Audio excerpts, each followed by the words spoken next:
Au lancement de ce petit film, je tiens à vous remercier. Vous, les présidentes de clubs, les présidents, les dirigeantes et les dirigeants qui êtes là aujourd'hui. 1967-2017, un cinquantenaire, sa célébration, aussi simple soit-elle, ne pouvait se faire sans vous. Vous qui représentez les quelques 200 clubs du Maine-et-Loire et les 36 000 licenciés. Alors nombreux sont ceux sans doute qui ont beaucoup de souvenirs, beaucoup d'anecdotes à raconter sur ces 50 ans d'existence du football départemental. Il aurait fallu concevoir un film de plusieurs heures. Nous nous en sommes tenus au témoignage de quelques personnes marquantes, et encore parmi nous, merci à elles.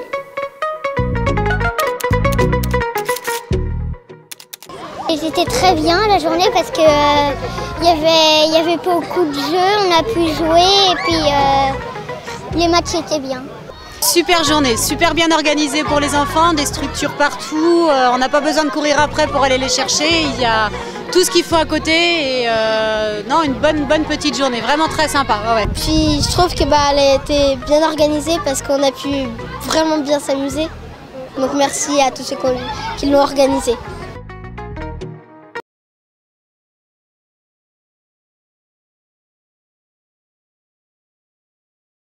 Les copines, il y a bientôt la semaine du foot féminin dans vos clubs. Donc n'hésitez pas. Derrière ces mots et ces actions, il y a un demi-siècle d'histoire. 4, 35, 36, 35, 35. Ça compte pas, ça c'est du métal.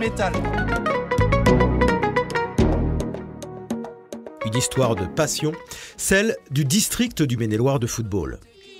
Joyeux anniversaire le district. Joyeux anniversaire le district. Joyeux anniversaire le district. Bravo.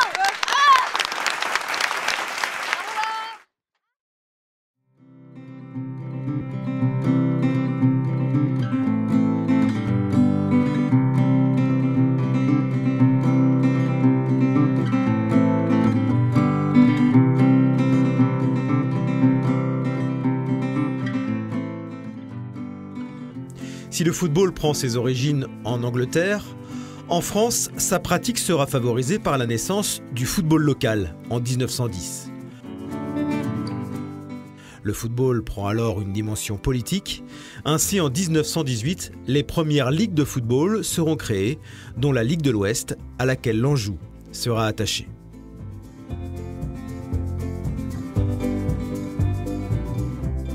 Cependant, il faudra attendre juin 1967 pour assister à un découpage géographique du football départemental. De cette réorganisation naîtra la nouvelle Ligue de l'Atlantique de football, constituée des districts du Maine-et-Loire, de Vendée et de Loire-Atlantique. Régine Gemin, jeune footballeuse à l'époque, faisait partie des toutes premières recrues du district.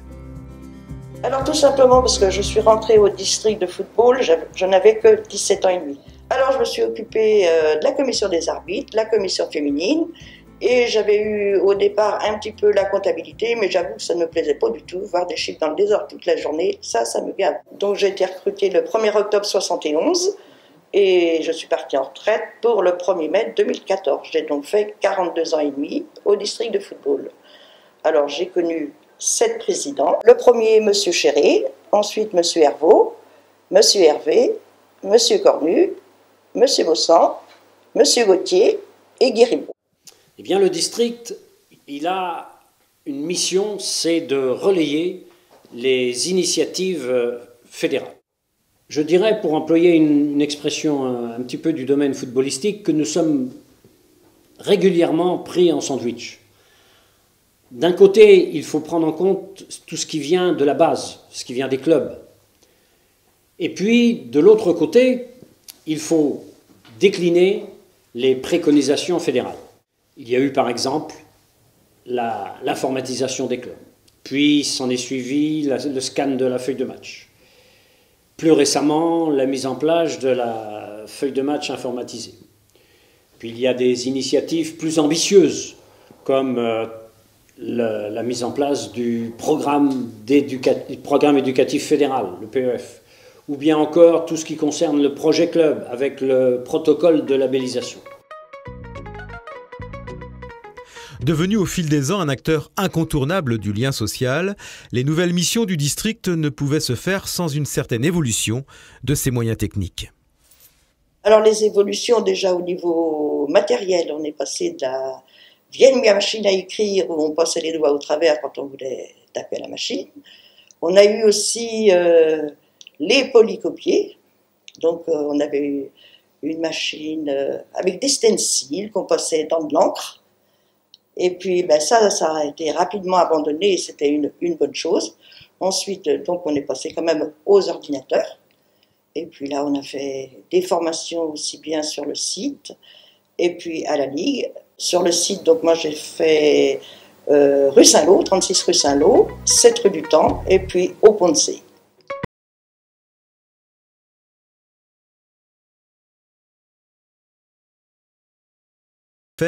Dès sa création, le nouveau district siège provisoirement en location, rue Saint-Maury à Angers.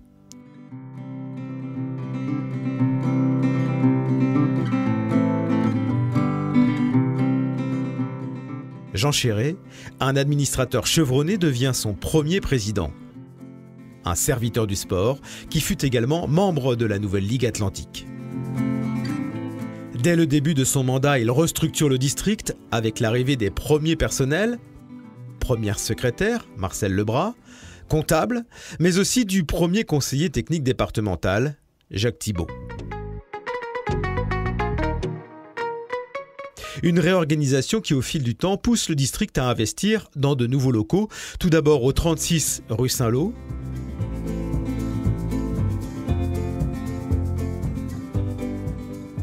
puis en avril 1979 au 7 rue du Temple. André Lelièvre, ancien trésorier du district, a vécu ces multiples transhumances du siège. Donc rapidement, M. Chéret, qui était un fin limier, qui avait beaucoup de connaissances et d'atouts un peu partout, donc a rapidement trouvé rue du Temple, l'ancien presbytère de la paroisse, qui était vendu pour un prix allez, on va pas dire déraisonnable, mais presque. Donc on s'est projeté sur ce lieu-là. Très rapidement, on s'est rendu compte aussi qu'on était encore un petit peu trop à l'étroit. Donc on a fait des démarches un peu à droite, à gauche. Et notre dernière démarche est arrivée jusqu'au Ponce. On a rencontré le maire des Ponce, qui, après discussion pour le franc symbolique, nous a donné le terrain qui nous a permis donc de construire ce bâtiment là où actuellement nous sommes.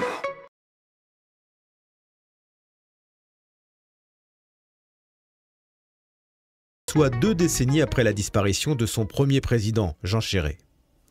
Un moment d'histoire dans la vie du district, mais également dans celle de Jean-Yves Gauthier, président de 2002 à 2012.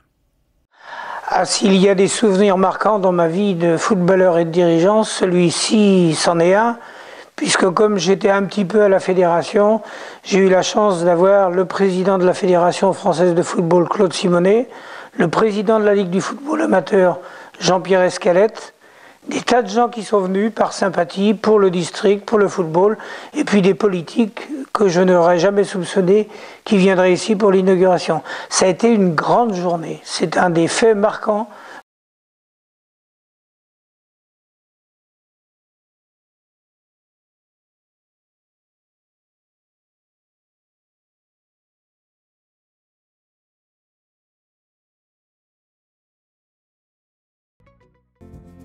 Avant Jean-Yves, bien d'autres ont aussi marqué leur passage à la tête du district.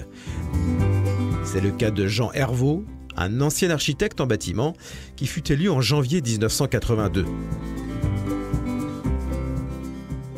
Serge Colson, ancien conseiller technique départemental qui a travaillé sous plusieurs présidences au district, a bien connu le tempérament de Jean Herveau. Jean Herveau, c'était différent. Jean Herveau, lui, c'était l'homme de terrain, c'était un joueur de foot, lui. Alors, on discutait football, etc. Ils mordaient plus tout de suite pour aller dans les secteurs, pour apprendre aux jeunes de footballeurs dans les secteurs défavorisés, etc. Lui, ça l'intéressait, il faut y aller, etc. Alors, la personnalité un petit peu du président fait que on s'orientait différemment suivant le président.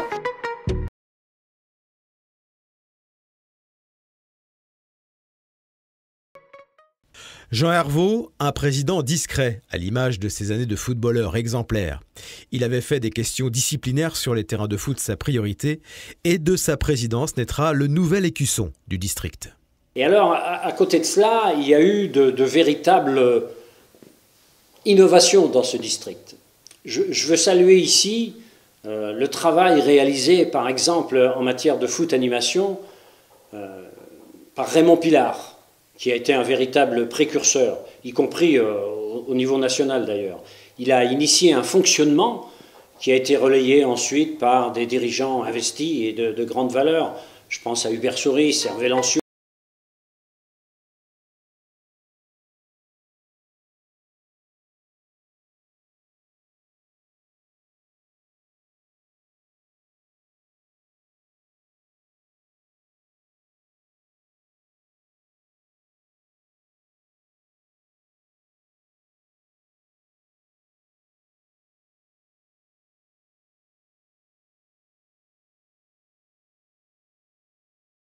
Hervé, un président très axé sur l'arbitrage, qui malheureusement n'ira pas au bout de son mandat. Jean Hervé, c'était autre chose. On était bien avec Jean Hervé, on discutait facilement. Le responsable des arbitres, ça ne nous faisait pas peur, pas du tout, au contraire, on a discuté de l'arbitrage, etc. On aimait bien, on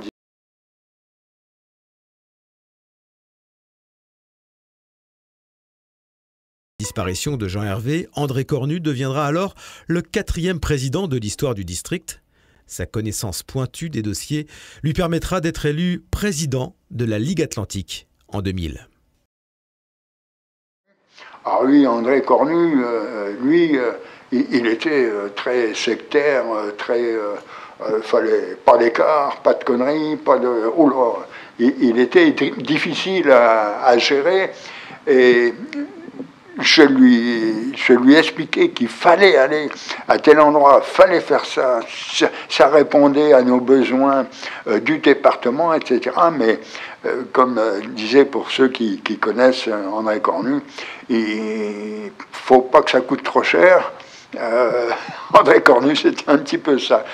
Mais bon, tous ont été très très ouverts au football et ils m'ont jamais empêché de travailler. Au contraire, j'ai pris beaucoup de plaisir à faire un petit peu selon mes idées et ils m'ont toujours suivi.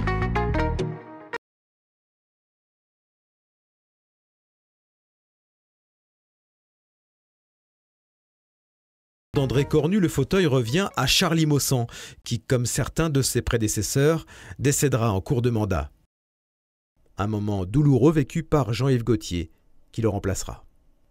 Alors la succession de Charlie, ça a vraiment été une affaire qui n'était absolument pas préparée, puisque Charlie a donc été élu. Il avait réparti le travail de manière à s'occuper, lui, un petit peu de l'extérieur. Il n'était pas particulièrement intéressé par la gestion du district. Donc c'est moi qui étais plus chargé de cette affaire-là. Et puis donc il a été élu en mai-juin 2000. Il a commencé à avoir des soucis de santé vers la fin de l'année. Au mois de mars 2001, il a été hospitalisé. Il est décédé en décembre 2001. Et à partir de janvier, on a inventé quelque chose. On l'a soumis au président de la Fédération française de football. J'ai été chargé d'exercer les fonctions présidentielles. Ça n'avait jamais existé avant et je crois bien que ça n'a jamais existé après. Donc pendant 6 mois, j'ai remplacé Charlie sans aucun titre. Et à l'Assemblée générale suivante, j'ai été élu. Si le départ prématuré de Charlie Maussan, comme bien d'autres, a été un coup dur pour le football départemental, pour tous les présidents, la gestion du district n'a jamais été un long fleuve tranquille. Personnellement, je suis investi dans cette maison depuis 29 ans. Malgré tout, je ne prétends pas connaître toutes les problématiques qui ont pu se poser à mes prédécesseurs. Je crois que toutes les équipes dirigeantes qui se sont succédées ont eu à relever des défis. Mais nous avons eu cette année de nombreux dossiers, de très gros dossiers disciplinaires. Des dossiers dans lesquels il y a des attitudes non seulement inadmissibles, mais incompréhensibles. Alors cela, c'est vraiment l'affaire de tous. Je veux dire par là que chacun, dans son secteur de compétences, dans les clubs, aussi petit soit ce secteur, doit avoir une efficacité à nos côtés. Alors dès l'instant où je n'étais pas préparé à cette fonction, et puis je n'y aspirais absolument pas, c'est la difficulté de gestion quand il faut prendre une décision et qu'on se retrouve tout seul pour la prendre. Je me rappelle du tribunal de Saumur, dans une affaire qui a marqué le district. Eh bien, on se retrouve devant la presse, devant les médias, devant des professionnels, et là il ne faut pas trop se tromper. C'est pas le meilleur souvenir de ces années de présidence, il y en a eu heureusement beaucoup plus, mais il y a eu quelques faits marquants qui m'ont effectivement traumatisé.